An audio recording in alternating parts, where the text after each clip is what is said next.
y a de plus en plus d'accidents impliquant des cyclistes. Est-ce réellement interpellant quand on sait qu'il y a 15% de cyclistes en plus d'année en année à Bruxelles? On va voir que derrière ces chiffres se cachent quelques réalités intéressantes. Et il faut savoir aussi que cette piste cyclable ici, avenue de Tervuren, séparée du trafic en site propre, eh ben, ce n'est pas la solution à tous les problèmes. On en parle juste après ça. Générique.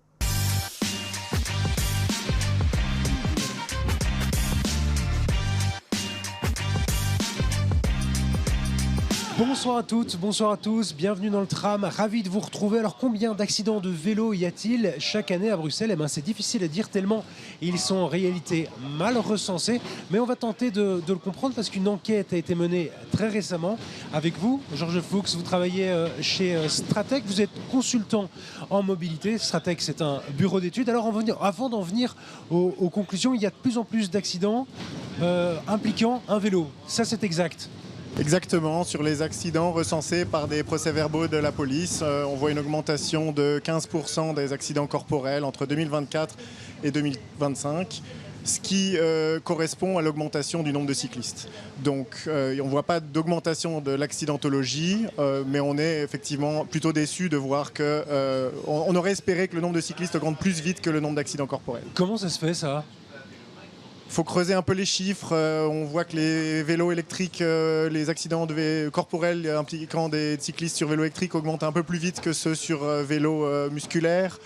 On n'a pas les détails, si c'est des vélos libre-service ou des vélos privés. Ce serait intéressant de les avoir, mais ce n'est pas recensé ou pas présenté en tout cas.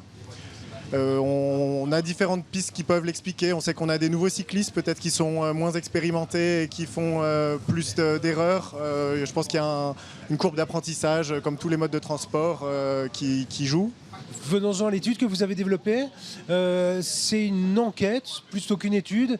Donc vous avez envoyé un petit peu des questionnaires chez différents cyclistes pour voir un petit peu quelles étaient leurs pratiques. Et en termes d'accidents, font-ils souvent des accidents? Sur les 3 dernières années, je voyais qu'il y avait quasi 50% des gens qui avaient fait un accident à vélo. C'est ça ? C'est ça, c'est une enquête qu'on a lancée, alors une enquête en ligne qu'on a lancée en communiquant sur différents sites et réseaux sociaux de groupes de cyclistes. Donc on l'a fait sur notre propre financement, donc un peu par le bouche à oreille, et ça a permis d'avoir une vision sur ces accidents vus par les cyclistes, qu'ils soient déclarés ou enregistrés dans les procès-verbaux de la police ou non. C'était le principal objet de l'étude. On s'intéressait, une vraie curiosité de notre part de se dire, bon, on sait qu'il y en a, sans doute beaucoup pour des petits accidents, mais on ne sait pas la proportion. Et en réalité, il y en a vraiment très peu qui sont déclarés, c'est ça, 1 sur 10. C'est ça, un accident sur 10 qui n'est pas déclaré. Bon, cela dit... Un accident sur 10 est déclaré. Oui, pardon. Un accident sur 10 est déclaré, donc 9 sur 10 ne sont pas déclarés. Cela dit, c'est essentiellement des petits accidents. On a essayé d'être très large dans notre définition et ensuite on leur a demandé de classer les accidents selon leur niveau de gravité. Donc on a 5% des accidents pas graves, donc qui n'ont pas nécessité de soins médicaux du tout, ou des égratignures ou même pas de conséquences. Dans ce cas-là, il n'y a que 5% de ces accidents qui sont enregistrés. Par contre, si on va sur la catégorie la plus grave d'accidents qu'on a définie comme ayant nécessité un séjour à l'hôpital. Alors ça ne veut pas forcément dire quelque chose de très très grave, ça peut être une cheville foulée ou par exemple. Mais là on tombe sur on a quand même une proportion non négligeable d'accidents qui ne sont pas déclarés ou enregistrés par la police. On est sur un tiers. Ce sont des cyclistes seuls ou des cyclistes avec d'autres usagers On a les deux. On a posé la question, est-ce que vous étiez seul? Ce qui est intéressant, c'est qu'on a... sur les accidents impliquant des passagers, alors on pense par exemple à des enfants, on n'a aucun accident recensé ayant impliqué une blessure d'un passager. Donc on a des cyclistes blessés dans les accidents qu'on a pu enquêter, mais aucun passagers blessés recensés. Et c'est plutôt des accidents avec des cyclistes seuls ou avec d'autres cyclistes ou éventuellement avec des voitures aussi? Oui, on a beaucoup d'accidents de cyclistes seuls. Alors c'est beaucoup lié à des infrastructures glissantes, mouillées, des obstacles, des pertes d'équilibre, de contrôle, des rails de tram. On sait que les rails c'est des vrais pièges, surtout quand c'est mouillé. On a des accidents avec d'autres usagers, bien sûr, beaucoup. Je crois que 44% des accidents sont avec des automobilistes, ce qui ne veut pas forcément dire que l'automobiliste est en tort, hein, c'est pas la question, ça peut l'être ou ne pas l'être. Ensuite, c'est les cyclistes, entre cyclistes, on a, je crois, 7% des accidents qui sont entre cyclistes. Et après, on a un peu de tout, évidemment. On voit qu'un accident sur 6 a lieu sur une infrastructure qui en réalité est une infrastructure séparée du trafic. C'est beaucoup ça quand même. Oui. On sait que les cyclistes demandent beaucoup des infrastructures séparées du trafic. Oui, cela dit, c'est difficile de conclure parce qu'il faudrait pouvoir comparer avec les distances parcourues sur différents types d'infrastructures, ce qu'on n'a pas directement. On pourrait faire des estimations, mais c'est un peu délicat. Ensuite, ça dépend aussi beaucoup de la qualité de l'infrastructure. Pour des pistes cyclables, par exemple, on sait qu'il y a parfois, même souvent, des problèmes de continuité de l'infrastructure. C'est pas parce qu'on est sur une piste cyclable, sur une section de rue, qu'arrivé au carrefour, on est forcément sur un carrefour qui est bien sécurisé. Et c'est souvent là, au carrefour, que se font les accidents. Justement, quelle est la localisation des accidents? Est-ce qu'il y a des tendances qui ressortent dans l'étude et dans la localisation que vous avez marquée? Bon, on en retrouve un peu partout dans la région bruxelloise, mais on peut retrouver quelques secteurs, effectivement, quand on zoome sur des, où on voit des concentrations d'accidents, des secteurs qui sont déjà identifiés hein, par des analyses qui sont faites au niveau de la région. On a par exemple du côté de Sainte-Tolette, on a une concentration d'accidents là-bas. C'est un secteur pas évident pour les cyclistes. On a aussi Stéphanie au début de l'avenue Louise, qui est un secteur difficile. Avec des rails, encore une fois, c'est souvent un piège pour les cyclistes. Ouais, Sainte-Tolette qui fait l'objet d'un réaménagement. Stéphanie, c'est pas encore le cas, mais c'est dans les cartons de la région. Il y a aussi, on sait que l'espace public est sous tension. Vous relevez des tensions entre les usagers aussi? Oui, c'était pas l'objet de l'enquête, mais il y a beaucoup de cyclistes qui ont spontanément voulu raconter des faits d'agression qu'ils ont vécus. On n'a pas pris le parti de l'exprimer en termes de proportion parce qu'on pense qu'il y a eu un peu une surreprésentation du fait de cette expérience qui voulait ressortir. Mais on a quand même 38 faits d'agression qui nous ont été décrits sur 850, je crois, enquêtés. Donc c'est loin d'être négligeable. Ouais. Et on sait que c'est une vraie problématique. Cette étude, vous comptez aller plus loin un petit peu si vous avez les moyens? Oui, on aimerait bien poursuivre les analyses. Notamment, on a demandé aux cyclistes de décrire à l'écrit tel qu'ils ont vécu l'accident. C'est très riche en enseignements de lire ces verbatims, ces petits textes, mais on en a quelques centaines, donc ça prend du temps de les lire. On l'a déjà fait en partie, mais on aimerait pouvoir les classer un peu pour essayer de mieux comprendre les causes et notamment pour identifier les causes multiples d'accidents, parce qu'en fait, il y a rarement une seule cause des accidents. On voit par exemple des accidents qui croisent rail plus pluie plus mauvaise visibilité par exemple. Dernière question, Georges, l'objectif c'est d'aller la porter à qui cette enquête? On voulait vraiment la communiquer au grand public, aux cyclistes ou aux autres usagers, à la région qui s'intéresse à cette enquête, qui nous a invités à la présenter, aux associations de cyclistes qui nous ont aidés beaucoup dans la conception de l'enquête et qui s'intéressent à ce sujet. Merci Georges Fuchs, consultant en mobilité au niveau de Stratec, et justement les autorités publiques, on va voir un petit peu ce qu'elles en pensent et quelles sont un petit peu les conclusions pour essayer de mettre en œuvre des politiques de sécurité routière pour éviter les accidents. Et on poursuit avec vous, Frédéric de Bordereux, vous êtes le manager vélo de Bruxelles Mobilité. 15% d'augmentation d'accidents de vélo, ça correspond à l'augmentation du nombre de cyclistes à Bruxelles sur la dernière année. C'est une mauvaise nouvelle, ça, de se dire que les tendances se suivent? On ne peut pas encore le dire. C'est des tendances à suivre sur le plus long terme. Sur 15 ans, on voit que le risque d'avoir un accident a baissé de 70%. Donc l'augmentation du nombre de cyclistes a été beaucoup plus forte que l'augmentation des accidents. L'année passée n'était pas une bonne année, mais donc il faut voir comment ça évolue dans les années qui suivent. Ouais, on ne peut pas dire que c'est par exemple le fait de ne pas avoir de gouvernement qui a mis en sorte qu'il y ait moins de moyens et qu'il y a moins de sécurisation? Non, je crois qu'il y a eu le beau temps et donc une augmentation plus forte du nombre de cyclistes en 2025. Et donc des nouveaux cyclistes probablement qui sont plus en danger, moins à l'aise dans le trafic. On voit qu'il y a un accident sur 10 qui est déclaré. C'est étonnant ça, non? Ou ça vous semble logique?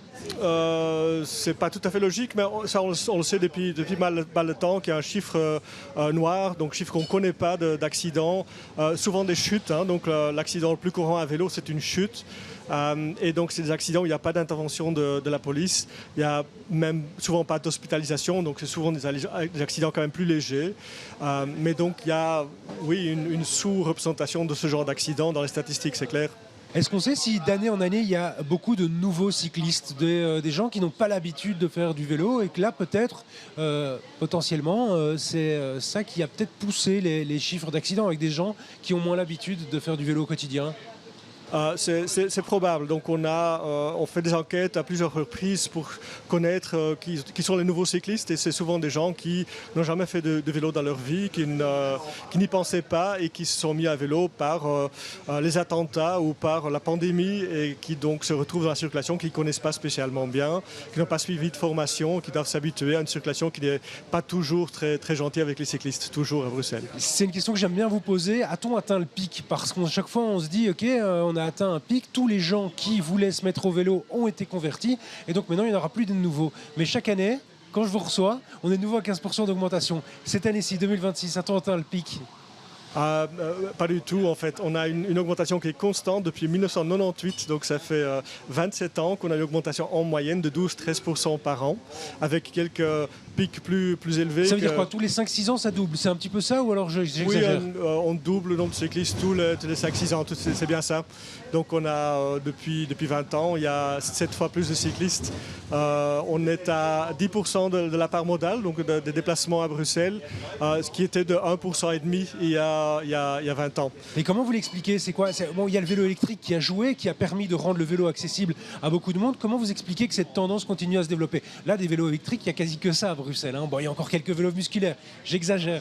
Mais c'est vrai qu'il y en a énormément. Les vélos électriques sont certainement un élément dans la popularité des vélos, spécialement pour le transport des enfants. Donc, ce qu'on a vu, il y a maintenant les 2-3 années qui précèdent, on a vu une augmentation des vélos cargo et des long tail, qui étaient des vélos inconnus à Bruxelles il y a 5 ans, et qui permettent donc de transporter jusqu'à 3-4 enfants sur un vélo, ce qui n'est pas possible évidemment si ce n'est pas avec assistance électrique. Les vélos assistance électrique aujourd'hui représentent plus ou moins la moitié des vélos qui circulent à Bruxelles, mais c'est notamment un des moteurs de l'augmentation. Mais il y a évidemment aussi d'autres raisons, comme les infrastructures qui s'améliorent, ou des événements comme les attentats de 2016 ou encore la pandémie, qui sont peut-être aujourd'hui aussi avec la crise du pétrole, des événements qui font que les gens réfléchissent à leur mode de déplacement. Justement, infrastructure, la dernière fois que vous étiez venu, on n'avait pas de gouvernement. Quelles sont les priorités maintenant? Quels sont les éléments sur lesquels vous allez développer les infrastructures cyclables à Bruxelles dans les prochaines semaines, les prochains mois? Clairement, les priorités de ce gouvernement-ci, ce sont les cyclostrades. Donc on va développer avec Belleris, avec le gouvernement fédéral.